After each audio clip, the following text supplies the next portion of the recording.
So, you checking out sports update and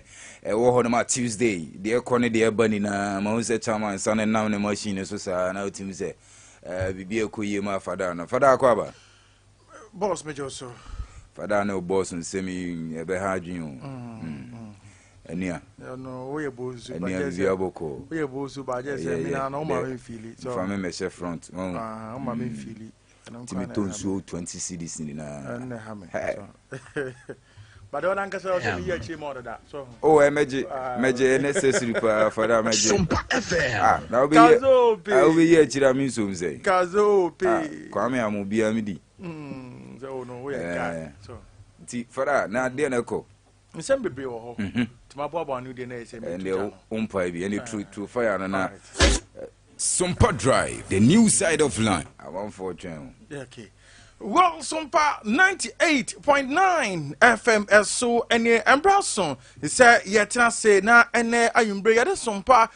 sports update etimi at the abroad and someone would honor and ya the eba or some for that Gandhi to pay my Pele Danny Jordan and a matinancy and I am bring at the Sompa sports update at the abroad miso fruit drink 5G drink, Betway, Aviator promo, Betway scratch and win promo, and Afe First Vision Enterprise. So, no, and a cremimu, Matanasi, and I'm ready. At some passports updates, it me at the abroad. Now, you be from National, so now saying at the Amordiana, yes, shall see at the Sunyani Connection Park now, yet didn't come out, and so at the free answer, I had the old one, HMU Padia, a Jumadi and a Ecoso, Nina, and it says Sunyani Connection Park no, a quack a communion labor, a chester among four, a 4 and a Afe, Nipa, or no Alpepa, so Omboa, not Sunyani Connection Park, a the standard no and obi bia and so atimi aba yeboa na fe yetimi wie dressing room yes ye na eno so atimi atodin se be a but for quarter no team no and afi other matches ebetimi aba so e wo Sunyani Connection Park na eno chi no fold nankasa yes ye no and as a fold nankasa yebo ball no e wo so no e ho akohia and so yetimi edwa grass kama pa e wo so na afi ni na no etimi todin na football activities etimi so Abra Lake Ebeshase Yankopon Ayadma the month of September and so our mind Ghana high na nine muno dressing room and I just say ababe yibima adofo na dodona and na eye Sompa sports team young crano ye 10 bags of cement and a Sompa sports team yansu ye at the Evoye Emma Jumade no so our Sunyani Connection Park dressing room na yes and watching a 4p and na enso Evoa aya adoyanon Amajumadi no atimi akoso na ene ya no one person say wono division 1 league board executive committee no ono na edano division 1 seat na say odi ejina ne naso enso ho no wono sign bank roller the mabowoku ya friend young apostles wono so no division 1 team omuso makan Sunyani Connection Park Mr. Animato asem na meka the HLE na ene ya so no Animado and so Edine Diaba Aba be making 5,000 Ghana cedi donation and say fan support to Sunyani Connection Park Desiruma yes and a fe picture and so yet me a green glass na fe also no atimi atodin na enyo no kwan would woni chema esco members no oh, akwa a friend Fredikachi ono edikan at the back suspend eba be support to ya a team etodin na GFA a general secretary a Prosper Harrison Ado ono so edine de eba aba be support to na enenso Mr. Anim Ado and so edine de aba oba be support to Sunyani Connection Park development 5,000 Ghana cedi and I just saw no so atimi ediaba no ene dia ene you don't serve no at the air down on Sompa 98.9 FM so entry receipts no and now the eto so 5,000 Ghana cedi donation to support Sunyani Connection Park development and I just say hunsem and no enti and on the if you are buy you ko woni bi at air down on Sompa 98.9 FM so now ye free Sunyani Connection Park and no adofo donations amudo na yeboa na jumade no atmato din Connection Park ne de na fe ye to so our brand friend Hafiz Uta Konkoni and so catching na diapa and so HM Abrante no Dubai seminu kase no Dubai na chese by the close of NAR and konkonsi ochano na brand friend Hafiz Uta Konkoni etim aye medicals na etodin ede man na Abrante no etim pass in medicals na yese Al Hilal Boboko no ha and Abrante no etimi akwa kokosi akan ede ammo shanon so Shannon say Abrante no and I said to my friend Al Hilal Dubai I ho and on pre-season we say near tomato din at the arm Abrante friend Hafiz Uta Konkoni and so honoma and or passing medicals na Abrante no bit master contract at the Bobo Kuno na just say bechem United player Hafiz Konkoni wunta on so no and any dia a free na catch by ron komoni bi at air down on Sompa 98.9 FM. So na yefra Abrantia yefe na Hafiz Uta Konkoni akache no na fe yeto so enso efri tete amana so nso ateman FC Boboko no enso akache ene no pay ayade the camp news edin sama wodo na ede ebro say by the close of ene no ayade coach Maske Master Kunadu ebetimi assign contract edama Boboko a yefe nso ateman ene no pa the company so no edi san koma wodo na se sia no ayade metima kan edem Asimebo and so say coach Maswe Kunadu officially assign contract Adama Nswateman FC Buboko no a year 2 years contract and a coach year for the Maswe Kunadu what me assign Adama Nswateman FC Buboko no enti ame ya dom na fe league no etimi ashasia ayade Nswateman FC new coach coach year friend Maswell Kunadu yami admire for chineko official unveiling no ebetimi abaso na for bibia and so I say the answer share and so it's the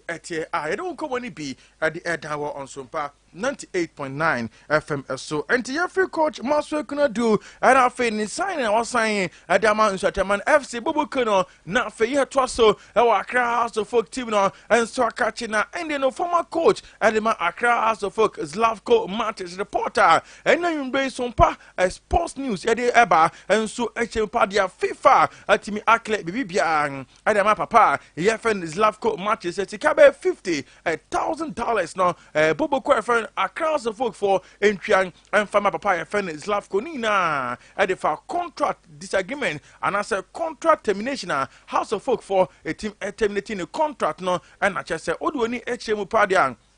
but no, Edina Sem, Kokodan, FIFA, and I just say FIFA, and so every one, and the FIFA jetum, and so say choir, house of folk, fast, so a terminated papa friend is love court matters no contract, no, and ya dear emblem, no, who in ya say house of folk, a team ASR, no, and it's our party, next a compensation, and as a house of folk team, no, a team a compensated love court matters $50,000, and no any sika, and you know, ya de at all house of folk forces, so won't ya, and from my papa, yeah. Slavko Martin for the breach of contract. Now just say no, and so any day if you are class of activity, by you don't go any be at air down on Sompa 98.9 FM. So now from a class of folk now, not yet so our papa friend Randy Abe, I catch it now. Randy Abe is somehow draw our baby to draw now. The okay now, the 10 and the Tiawa, and they say, oh, papa, you have any cat ears to could you make OD now for a Juma Wapo as Jeff President Padia. And Wakunya and she said, Ghana for you now.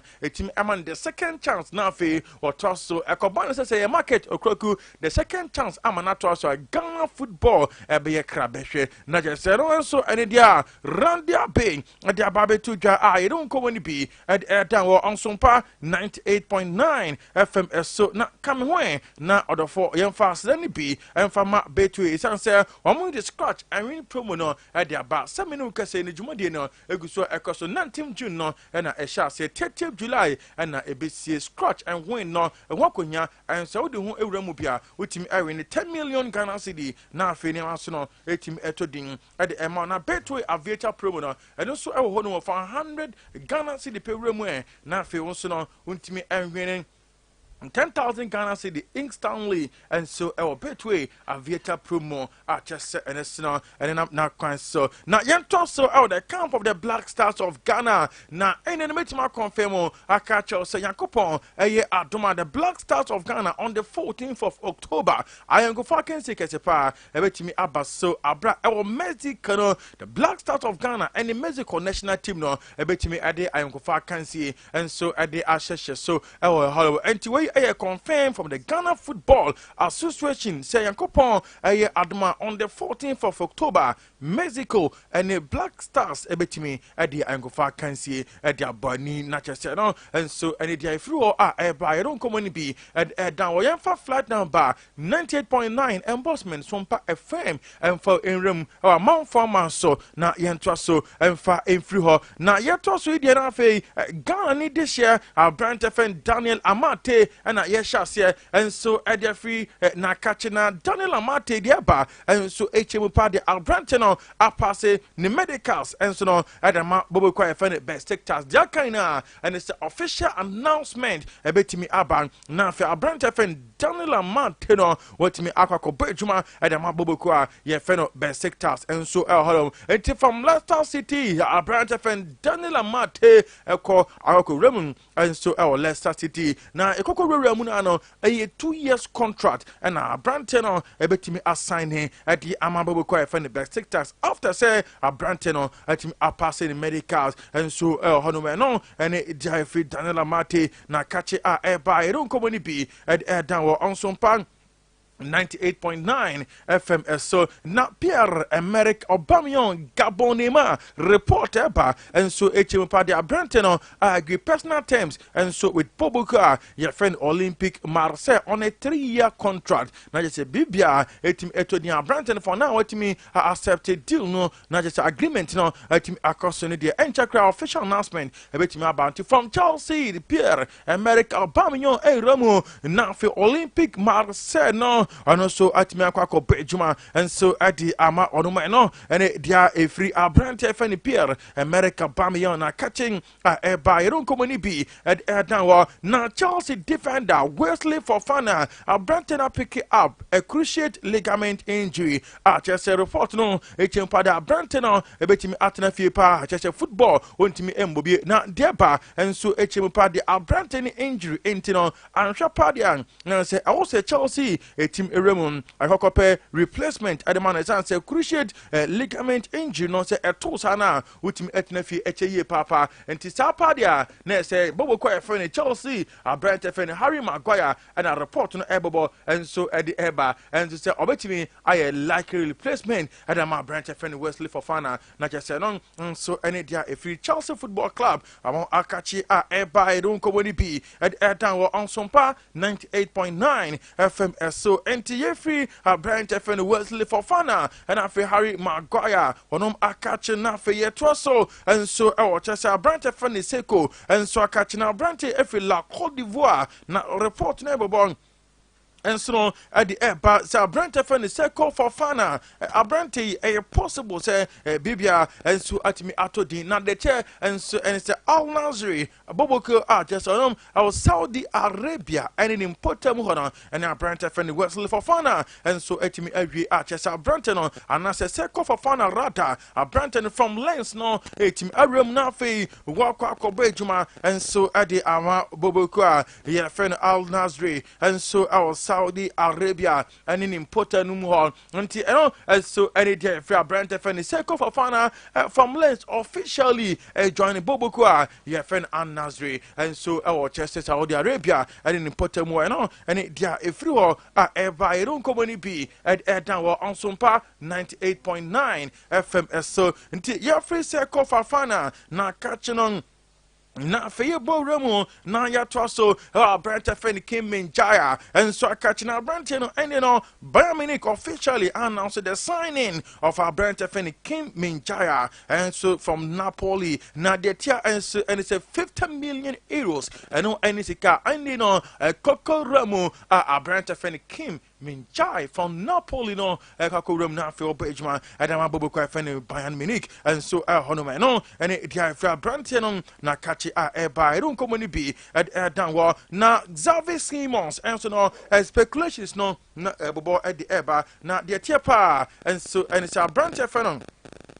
Xavi Simons no bibia and so atimi atodin ene no na oye PhD player and I'm the kobo abopa and so our PSV na report no chema ya dia PhD for aji omo player back no omo jene back no ene no omo san dia Brighton akoremu on one RB Leipzig Manchester Brighton no san kwa kobo ejuma on one adam bo kwa fan RB Leipzig no and so ene dia free Brighton fan Xavi na kachi eba irun komo ni bi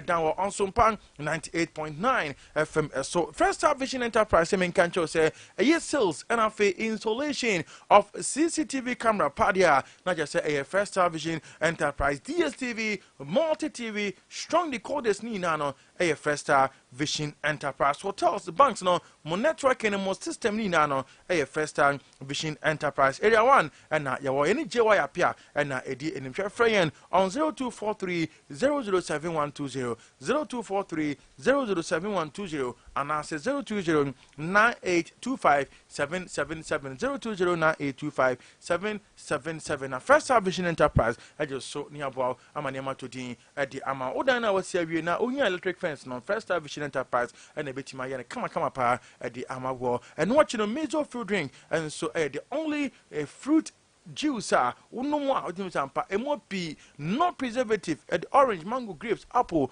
melons and pineapple and a dia mizo unumwa udimsampa ahondindo ewo mu pa it say wedding and oh yes I for and I say aye but didn't to be and ekoso aye bi and abafie hokonya and so say utimi several jumode na sia the lawyers ministers and pay for doctors and some for a carpenter for mason for beaje tum on no